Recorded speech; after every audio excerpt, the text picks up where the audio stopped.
Hello, I'm Whiskey 60, and this is the Whiskey 60 Overland channel. In our last episode, we went over what a stay put bag is. Bullet did a demonstration of a stay put bag and what should be in it. If you didn't see that episode, we'll leave a link in the comment section so you can go back and watch it. In this episode, we're going to show you how to load the machine, what your weight should be, how to weigh everything, and a weight distribution. And plus, we're going to go into some of the components of the machine, tires, suspension, things like that. So please stay with us, and we'll check in with you later. Whiskey out.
Tires.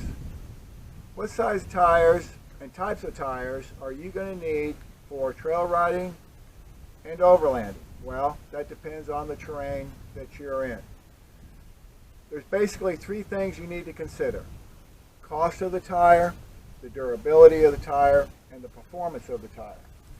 So for the area that we're in, which is the Ozark Mountains, you're going to be running everything from hard packed surfaces, hard rock surfaces, to sand, to natural mud holes, to piney forest. I went with Tusk Terabytes radials all the way around, 32 by 10 by 14. The reason why I went with the same size all the way around is so that you can rotate your tires out front to back. Okay. One of the other performance aspects of these tires is notice the sidewalls, okay, and the bike on this side. All right, you're going to need this, especially if you're running rutted out trails, because what's going to happen is you're going to have to put this side tire up against a wall where it's rutted out down here, so your machine is level. Because if you don't and you fall down in that rut, you're going to be sitting like this with your roof up against the wall, and you're not going to be able to move. Okay? And in the future, we'll do a demonstration of that. So these are the tires that I decided to go with because of the cost, the durability, and the performance. This works well in our area. Now, the area that you're in, it may be a little bit different. I run approximately 10 pounds. 10 pounds in the tire. Now, sometimes you might have to air down, you might have to air up a little bit, but on general, it's about 10 pounds. And another reason that I went with 32s is because that's about as big as you can go with this type of machine before you get into having to have a clutch kit. Suspension. Suspension is going to be a balancing act between setting it up for the maximum ride comfort and the maximum ride height, ground clearance. Okay? The way that you want to do it is that you want to load your machine with everything that you'll be taking with you, being one person or two people with you, and both of you be sitting in it. It's going to take probably a couple of people to help you set this up. A-arms. I decided to go with the Radius High Lift A-arms.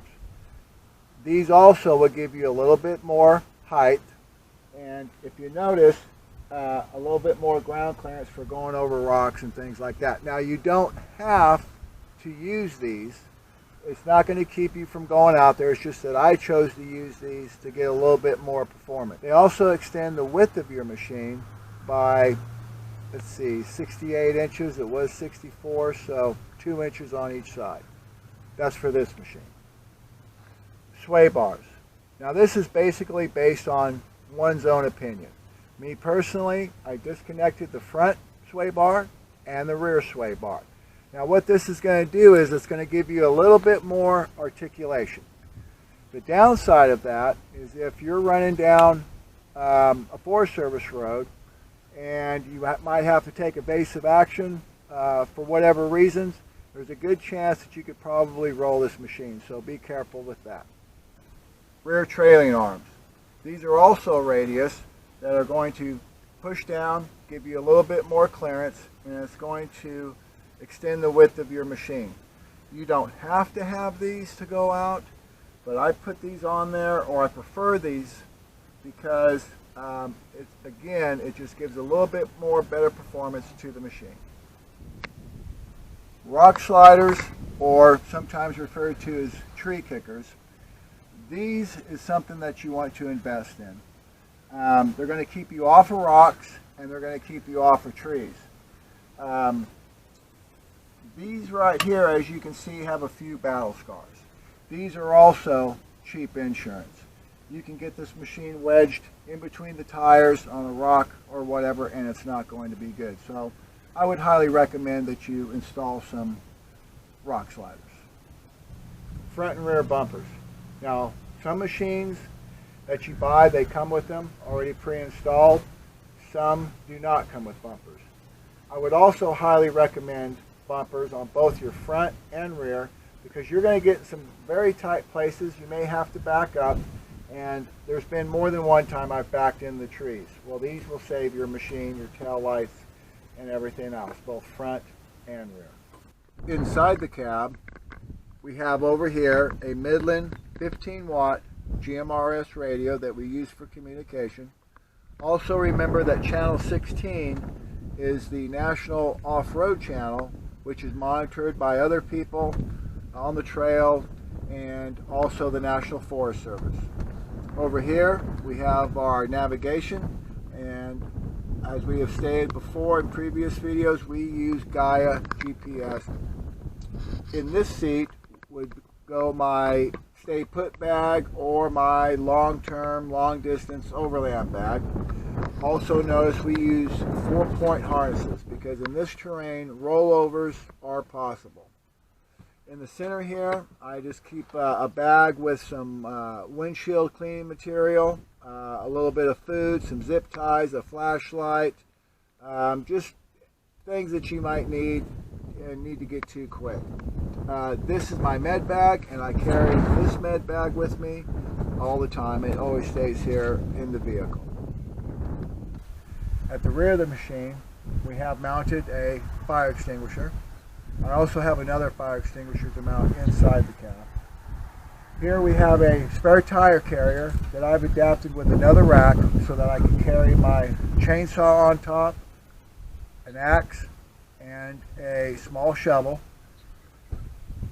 Back here we have a toolbox, metal, watertight, that carries tools, recovery equipment, and a pair of chest waders. Here, these right here are mounts for the roto packs. I carry a 1 gallon on this side for a chainsaw mix. I carry another gallon on the other side for water. And we're going to dig into the toolbox in just a minute. So now this brings us to the loading of the vehicle with all this stuff. But before we start loading it, let's go over what's already on the machine. Here we have our metal waterproof toolbox that's going to weigh 43.25 pounds. Now you can buy lighter ones that are plastic toolboxes, but the lighter ones have either a dome top or a slant top, and you can't really put anything on top of them. But this one you can stack stuff on top, be it a cooler or what have you. The other neat thing about this is that it has really good anchor points, and those are very valuable.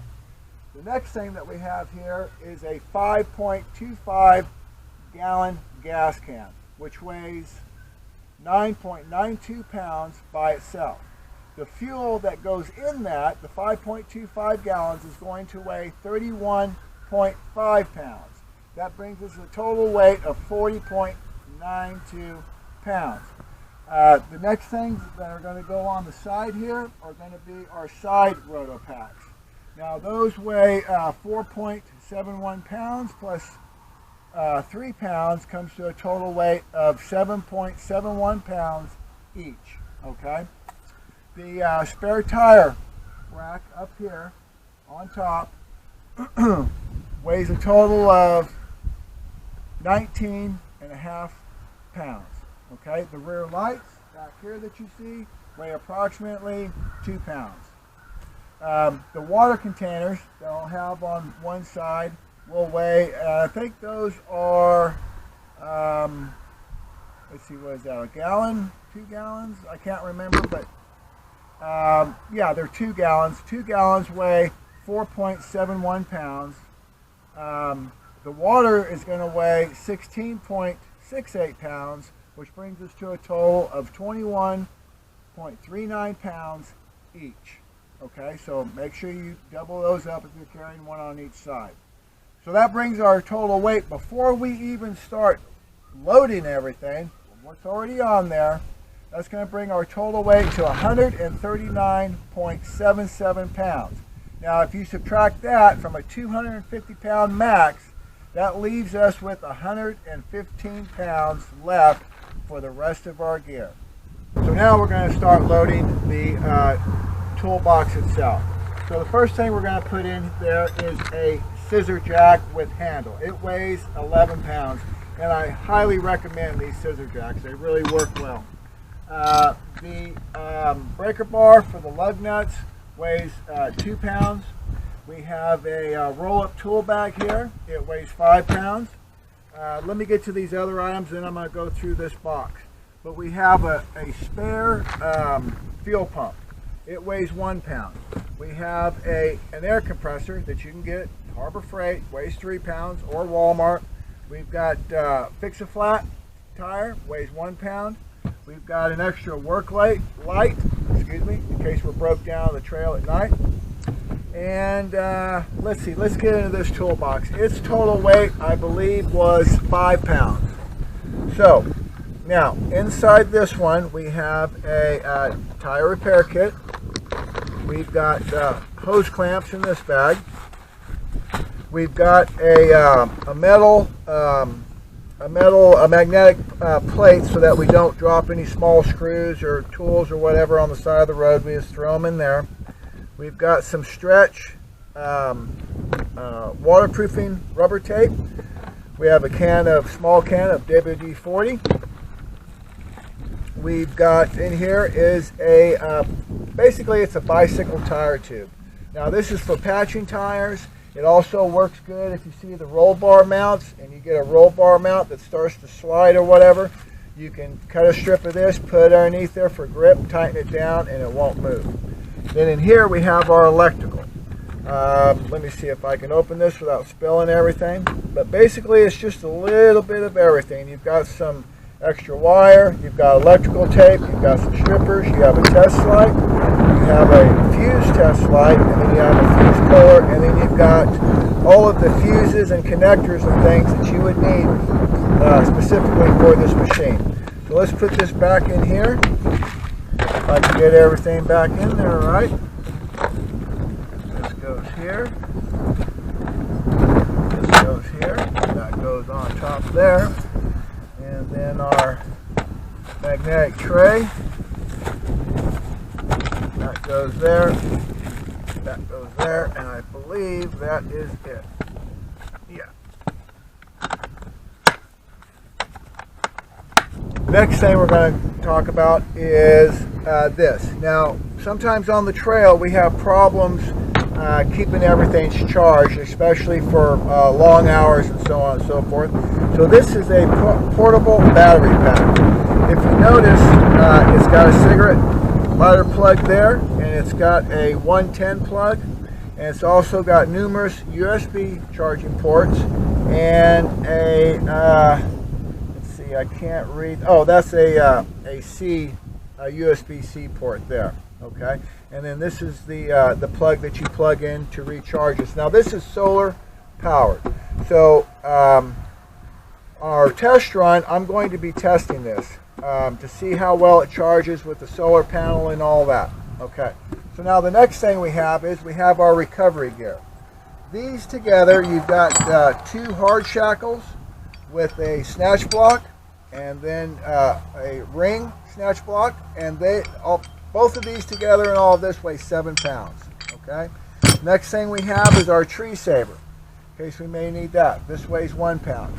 We've got a yankum rope for yanking people out, mud holes, what have you, and it weighs 5 pounds. Okay. The next thing we have is our chainsaw that weighs 7 pounds. We've got our axe here that weighs 3 pounds, and then we have a shovel, a small shovel that weighs 2 pounds. Okay, so now we're going to start loading it. So now that we've packed the machine, we come up with a total weight of, I believe it was 206 pounds, and subtracted from 250, we've got basically 44 pounds of wiggle room, so that we can add or subtract or whatever. Now that doesn't include a cooler yet if we place it on top here, and then we might have a sleeping bag or something like that, or the sleeping bag might go up front. But one thing I wanted to go over with you is Bullet taught me this trick, and it's chest waders. Okay, the reason why we use chest waders is that if we're not sure how deep it is out there to cross a river or a deep creek, we can put these on and we can wade out there. And I believe the rule of thumb is if it's my knee, if it's deeper than my knee, okay, you're getting into about as deep as you want to go, right in that area. But everybody's different. You know, you can check your machine or how you want to treat it, however. But these do come in handy. So we keep these back here to keep them dry. And if we do have to get out and we get them wet, then we just throw them on top till they dry out. So I've showed you how I pack my machine. I've given you a generalization idea of what you need, what you don't need, how to pack it, your weight distribution, so on and so forth. Now me personally, I can't go over 250 pounds, but I still got about 44 pounds left, and that's going to come in handy because in our next episode, I'm taking this machine with a few more things added, maybe a cooler, well, probably a cooler, and a couple of other things, but I'm not going over that 250 pounds. Bullet is going to have his machine packed the way that he packs it, and we're going to take our machines out for a performance test and see how they handle with the way that we've got set up here. And at that time, if we need to change a little something, then we'll change a little something. But we're going to be covering the rock climbs. We're going to be descending, going downhill on these rocky rock crawls. We're going to be going through natural mud holes. We're going to be crossing creeks. We're going to be maybe even get into some sand. I'm not sure yet. And of course, your everyday piney forest that we travel through almost every time we go out. And that's it for now. If you like what you saw, please like and subscribe. If you want to see something else, or if you want to ask a question or whatever, leave it in the comments. So until next time, whiskey out.